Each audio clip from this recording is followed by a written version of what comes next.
Welcome, YouTubers. I thought I'd better make an appearance in February. It's been a very busy month for good reasons. But yes, today a very special tune. I would argue, or I would suggest, or I guess I would just say, that this is my absolute favorite piece of rockabilly guitar work. I think it has everything. It's got the lines, all the lines through this tune are incredible. They're so musical. The little chordal ideas in it are absolutely brilliant, you know, taken from swingin jazz guitar, which I think is one of the things that makes rockabilly so exciting. It goes a little bit beyond blues, and I think that's, you know, Cliff Gallup was, you know, the absolute trailblazer in this field. I think he just took it as far as it could go before it became jazz. It still swings and it's still rockabilly. It's just perfect. So this lesson will be on the verse, chorus, intro, verse, and chorus, and next month I'm going to tackle the guitar solos and end.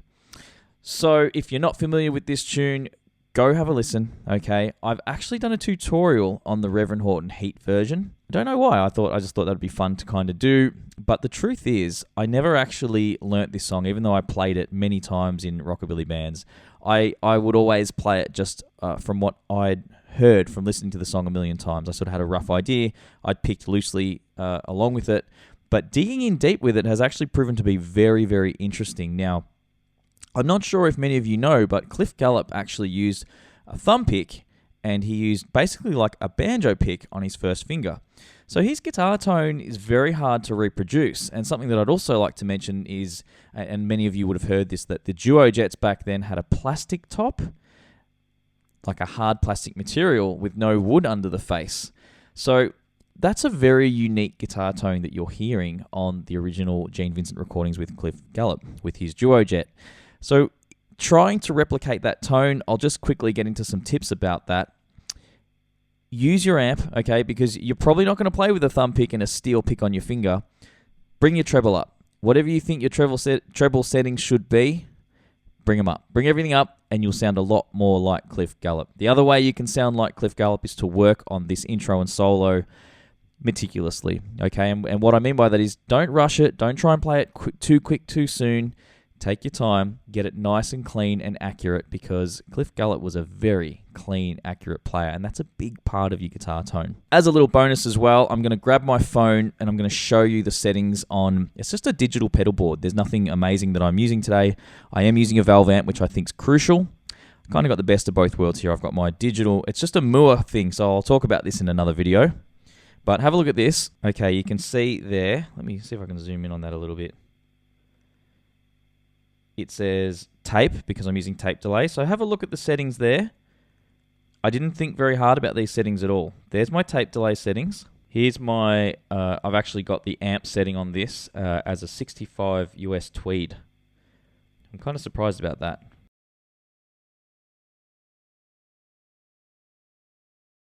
I thought I had that on like a tweed deluxe type thing. But anyway, it's a tweed kind of sound, and I think that's kind of important. And then I've got the speaker on the cab, on a deluxe 112 setting. So I've gone for like an old school Fender-y kind of tone. And that is a very bright amp setup. So I did actually have the treble down quite a bit, but this actual amp setup is quite trebly anyhow. So I'm quite happy with the tone that I was getting for it. But there you go. That's the tone that I have for this video.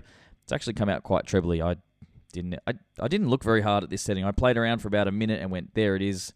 And there you go. So if you wanted to ask questions now, you can see what the setup is. But I'm telling you, so much of a good sound will come from your hands. And sure, I'm not trying to brag, but that's going to come from picking accurately and getting a good grip on the tune that you're playing. In this case, Race with the Devil by Gene Vincent. So let's get into the lesson. I'll bring the camera forward and I'm going to walk you through the intro and the verse and chorus, or however you classify each section of the song. Okay, so obviously the first part you're going to want to learn is this.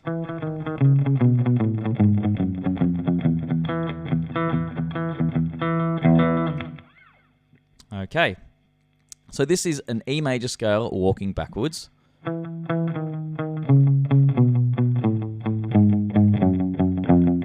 With what we would call, I guess, a flat 2 right before we hit the root note again. Okay, so that is the 2nd fret on the 4th string, and we walk down there. I'm just going to do it really slow and let you follow along. If you are a member of the Patreon, you're going to have the transcription for this to work with as well. And obviously I've put that in the intro too, so you could always open up another screen and use that as a guide if you're not on the Patreon. But of course, jumping on the Patreon helps. It's a ton of effort setting up and doing these videos. But, you know, if you're not good for that, that's also cool. Just leave a like and a comment. Anyway, enough of me. So, 1, 4, 2, 0, 4, 2, 1. Okay, and alternate. Much better if you alternate that right hand, the pick. I feel like it helps the swing as well if you alternate. If you do it all down, you're just going to sound tense. It's not good. So when you hit that 0, we start this riff.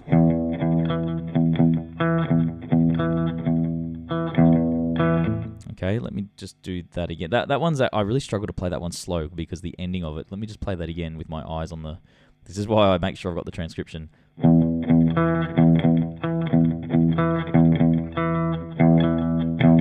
That was the one, okay? Try and sing that to yourself. So we're just alternating between the 6th string open and the 2nd fret on the 4th string, and we're going da da da da da da da da da da da ba ba ba. Okay, that last bit, getting that last bit is the challenge there. Okay, so loop me playing that a moment ago.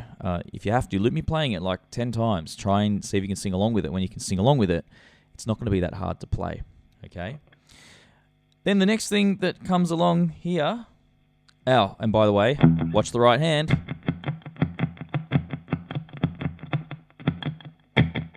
Okay, try and keep that alternating rhythm going. The next thing we've got in bar 5 on your transcription. This is, believe it or not, this is an E69. And when we slide it up to here, it's still an E69, okay? Because we have, I'm just going to get a little theoretical for a second. We've got a G sharp, a C sharp, an F sharp, and a B. Okay, this is all in E, all over an E chord. The G sharp is the major 3rd, C sharp is the 6th, F sharp is the 9. When we come up here, we've got the C sharp, we've got the F sharp, okay, 6 and 9, 5 and 1. The only difference between the two chords, there's no 3rd in this one, but we have a 3rd in this one. We have the G sharp. But it's just, it's a 6-9. So this is a 6-9, and this is a 6-9. Isn't that weird? It's just weird. But very cool. So you pick, you're putting that 3rd finger across these 2 strings. Okay, and then you're putting your 1st finger across the 6th fret on the 4th and 3rd string. And then slide it. As you arrive, give it another strum. So that happens, 1, 2, 3, 4 times, but on the 4th time, we're beginning a new phrase. So 1, 2, 3... Oh, actually, we don't have to slide up the 4th time, so it's 3 times. And the 4th thing we do is this. Okay. And we get some, let's call them jazzy notes there on the middle 2 strings. We get some funny notes there. You can just hear them on the recording. They're just there subtly as the finger's dragging back. I like that. I like that made the recording and was all part of it. So a little jazz. Why? Because we've got a D natural, okay, which gives us a bit of a Mixolydian vibe. This isn't that important, by the way, but fun. This one here, we've got a D sharp. So we just had a D there, and then we get a D sharp here, lower down. So it's a little wacky, you know, there's some weird things happening, but I love that. Then the real magic begins, and I can't say I've seen every tutorial or transcription of this song, but I wondered whether this had been transcribed particularly accurately anywhere down the line. If you listen very closely in the recording, we hear this. Oh, well, actually, if you're not listening closely, you'll hear this. But if you listen very closely, you'll hear this.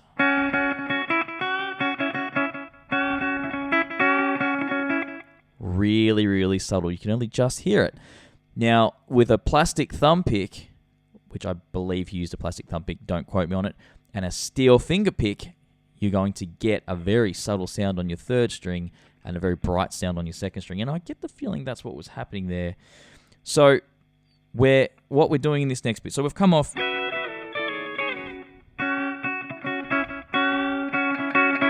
Okay, and that's our next phrase that we're going to work on, and that is bars 10 and 11. And what we're doing is we're holding our second finger on the 6th fret of the third string and our third finger on the 7th fret of the second string. And these are notes out of A major. Okay, this is just a blues, this song, believe it or not. We've moved to the 4 chord, we've moved to the A, and we're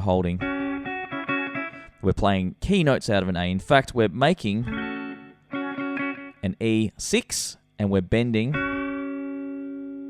the 7th fret to the pitch of a G, which is the flat 7 of an A, which is A dominant 7. So we're sort of playing around with an A6 or an A7.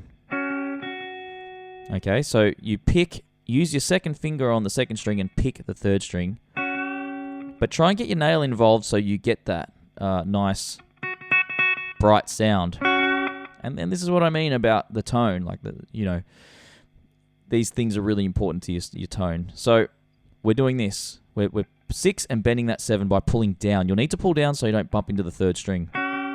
Like that. And then when you straighten it, pinch the third and second. Lift the third to get to the 5th fret here to reveal it. Put it back. Lift it up. Okay?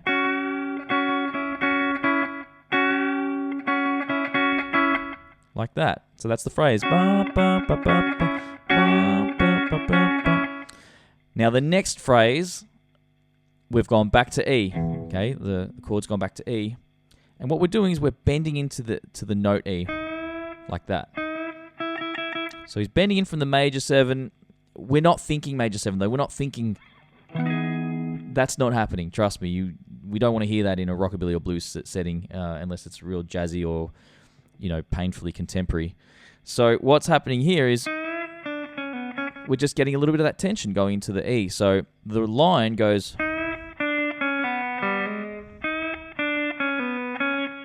Okay, so we're going from the 4th fret on the second string. Then we're going back to the 3rd fret. 2, open 3rd string. Hammer to the 1st fret, like that. So, okay, hammer to the 1st fret there. So, and straight away we've got to get back to here. You could play the open 1st string instead.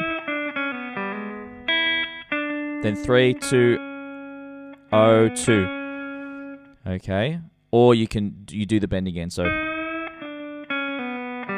bend 4, 3, 2, 0, 2.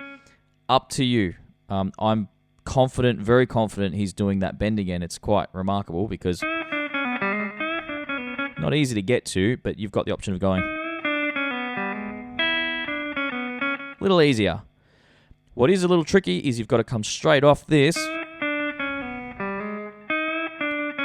to the 4 up to this tip of a B chord, okay? B triad for the next lick. So I'll just show you how to transition into that. Okay, the one's there, okay? So 4 slide up to the 8. And the 1's right there. And that is in bar 14 on the... that's bar 13 going to 14 there. So bar 13. Yeah, that's right. Okay, and there's our 1. So you'll need to practice that transition. 1. Then from here, 10. Okay, so let me play it. Okay, not too hard. Slide to the 8, 7 on the first string, 10 on the second, 9, 7.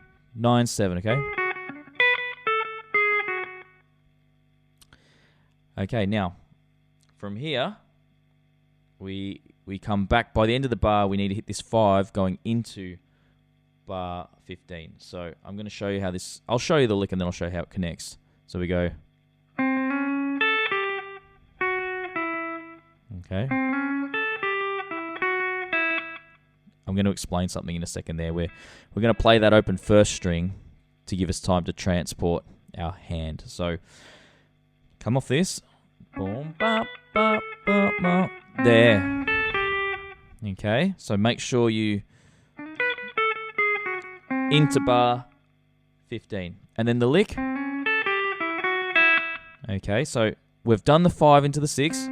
We go 5 on the first string, 8, 5 on the second string, 7 on the second string, 5 on the second string. Sorry, don't play the 5 on the second string, play the first string open. Same note, but I want to do it that way so you can start moving your hand, because we need to get our hand moving. And if we take the responsibility of fretting that note and we use the first string instead, it's much easier. So what I mean is this.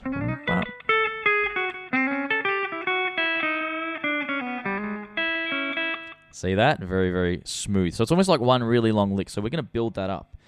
We'll go from this bit, and I'm going to add a note, add a note, add a note, because this is otherwise a very tricky lick. So we do 1, 2, 3, 4. Sorry, let's do it again. 3, 4.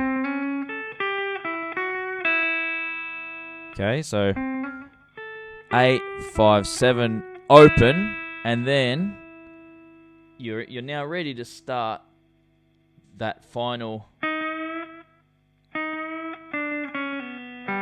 Okay, so okay.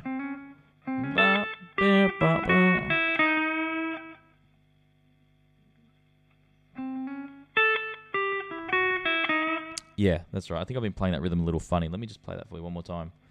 1, 2, 3, and 4, and there you go. Try that. 1, 2, 3, and 4, and 1, 2. Do that. Good. 3, 4. No, hang on. 3, 4.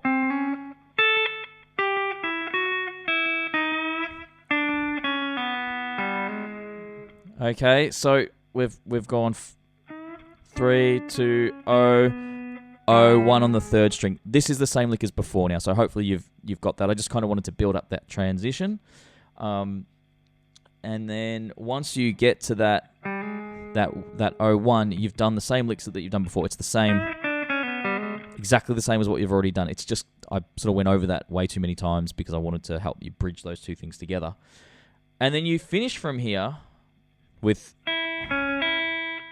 open first string, second fret on the second string, open first string. Okay, so let me play that passage from 3, 4, 1, 2.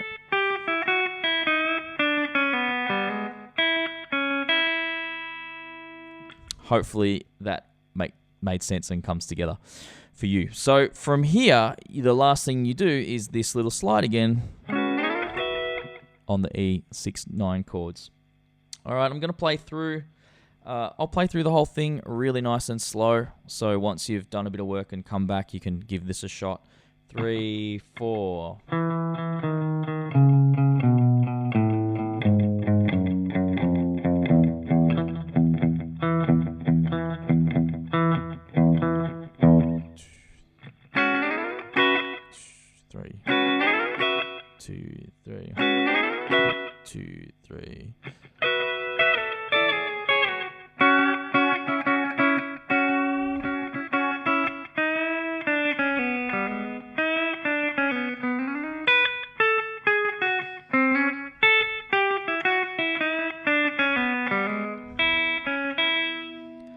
Ah, thank God. It's actually quite challenging playing through those things slowly sometimes. Plenty of time to think of mistakes.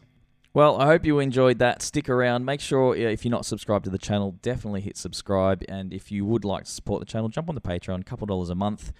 If you want to dig a little deeper, I've got a course that talks all about how rockabilly lines work with, talking about the 2, the flat 3 to 3, the 6 to 9. And if you're wondering what I'm on about, that's what the course teaches you.